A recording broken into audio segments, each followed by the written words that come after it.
Welcome to S9 TV. ముందుగా headlines చూద్దాం.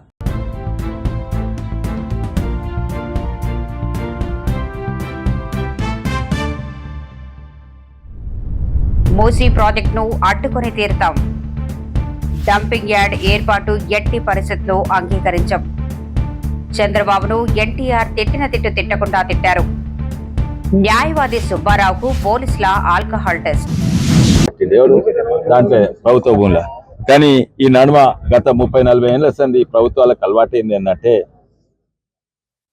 పేదోళ్ళ భూమి ఉంచుకోవాలి, కానీ ఇండస్ట్రియల్స్ కు భూమి అమ్మాలి ప్లాట్ చేసి, లేకపోతే పేదోళ్ళ భూమి తీసుకొని దాని డెవలప్మెంట్ అనాలి. అంటే ఇంకెవరికో కాంట్రాక్ట్ ఇవ్వాలి, లీజ్ ఇవ్వాలి. అది రియల్ ఎస్టేట్ బ్రోకర్లు చేస్తారు.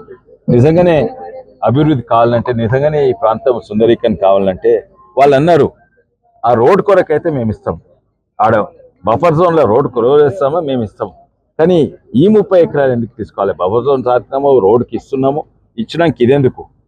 ఈడేమైనా చేస్తారా అంటే వాళ్ళకి ప్లాన్ లేదు. ప్లాన్ లేకుండా భూస్వీకరణ చేయరాదు. ఏమైనా ప్లాన్ ఉంటే ఆ ప్లాన్ చెప్పాలి.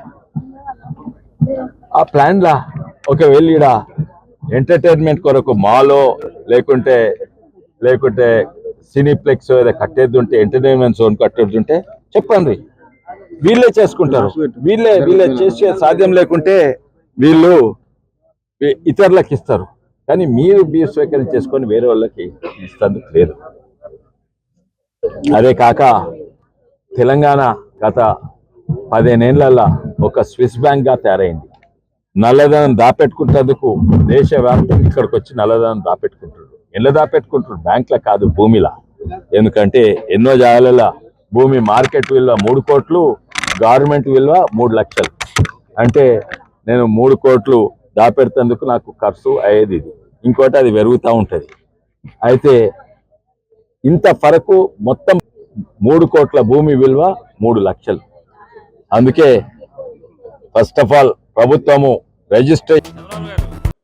రామారావు గారు తిట్టకుండా ఎన్ని తిట్టారు మిమ్మల్ని? అంత ఘోరంగా, అంత నీచంగా నారా చంద్రబాబు నాయుడు గారిని ఇప్పుడు వరకు వాళ్ళ అమ్మగారు, నాన్నగారు కూడా, ఖర్జూర్ నాయుడు గారు, అమ్మనమ్మ గారు కూడా తిట్టుండ్రు. అంత ఘోరాది ఘోరంగా ఆయన తిడితే ఇంకెవడనైతే అసలు జీవించడానికి కూడా ఇబ్బంది పడాల్సిన పరిస్థితి. ఎన్టీ రామారావు గారు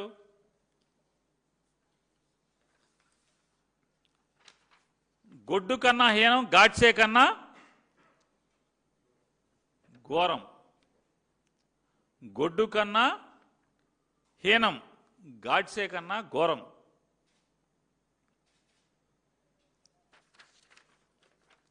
వారేం చెప్తారు? అల్లుడైన కొడుకుతో సమానంగా చూస్తే తనను 73 ఏళ్ల వయసులో, అంటే నారా చంద్రబాబు నాయుడు గారు ఎన్టీ రామారావు గారికి వెన్నుపోటు పొడిచినప్పుడు, ద్రోహం చేసినప్పుడు ఎన్టీఆర్ గారికి 73 ఏళ్ల వయసు. 73 ఏళ్ల వయసులో మోసం చేశాడని ఆయన ఆగ్రహం వ్యక్తం చేశారు.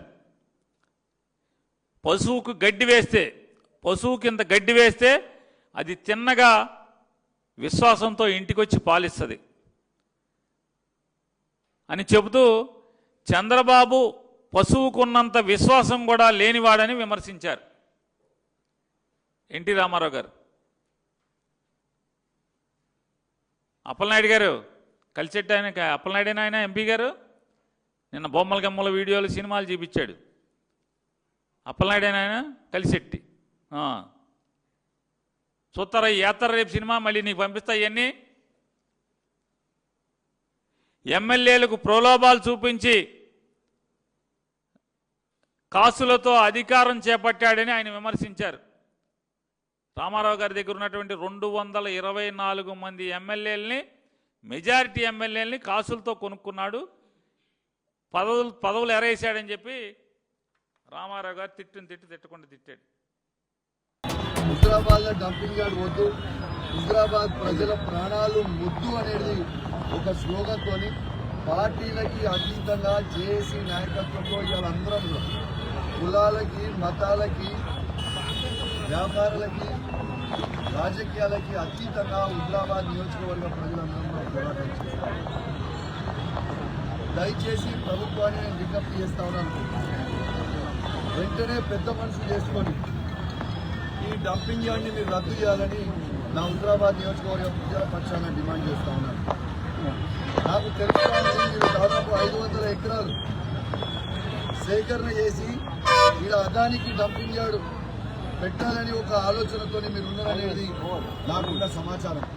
దయచేసి ప్రభుత్వానికి అట్లాంటి ఆలోచనలు ఉంటే మాత్రం వెంటనే దాన్ని రద్దు చేసుకోవాలని ప్రభుత్వాన్ని హుజరాబాద్ నియోజకవర్గం ప్రజల 2,50,000 మంది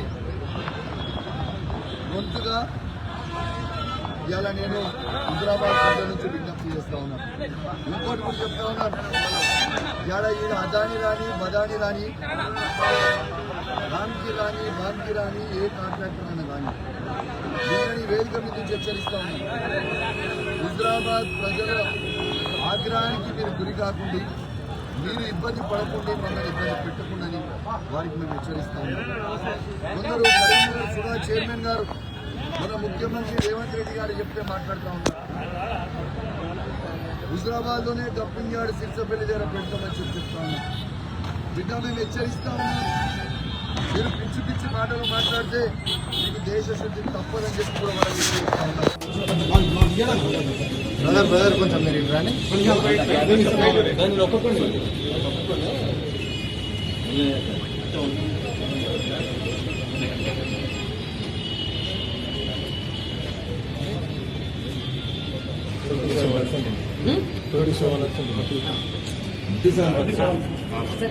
ఇదంతా తీసుకుంటాం.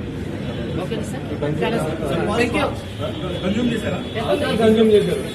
పాజిటివ్ వాళ్ళే నెగిటివ్ చెప్పండి సార్. పాజిటివేనండి, ఆల్కహాల్ కన్జ్యూమ్ చేశారు అంటే డ్రైవింగ్ చేయడానికి ఎలిజిబుల్ అంతే సార్. ఇది చూడండి, ఇది కేవలం కూడా భయపెట్టే మభ్యపెట్టే ప్రయత్నాలు ఇవన్నీ కూడా సార్, ఇవన్నీ కూడా భయపెట్టి మభ్యపెట్టే ప్రయత్నాలు. లీగల్ ప్రొసీజర్ కానీ వెళ్తాం సార్. మీరు మీడియా వాళ్ళు కూడా ఇక్కడ రీడింగ్ అది ఎంత అవమానం అండి. 35 ఎబవ్ ఉంటారు. డ్రైవింగ్ గురించి మాట్లాడు, నేను క్లియర్ చెప్పాను కదా.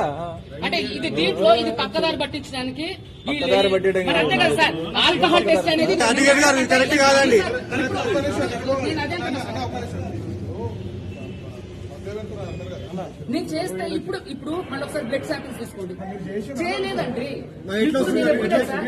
ఏమండి రాత్రి చేసింది ఇది, ఇప్పుడు కాదు. నాకు స్మెల్ వచ్చింది, నాతో పాటు చాలా మంది సార్ రాత్రి చేసిన దానికి ఇప్పుడు మీరు ఎట్లా చేస్తారు సార్? నన్ను బలవంతంగా ఎట్లా మీరు ఇప్పుడు నేను డ్రంక్ అండ్ డ్రైవ్ ఏమైనా చేసిన? నేను ఏమన్నా బైక్ మీరు ఎందుకు మరి నాకు ఒక అడ్వకేట్ ని మీరు ఎందుకు ఆల్కహాల్ టెస్ట్ చేశారు? మీరే కదా. ఎందుకు చేశారు సార్?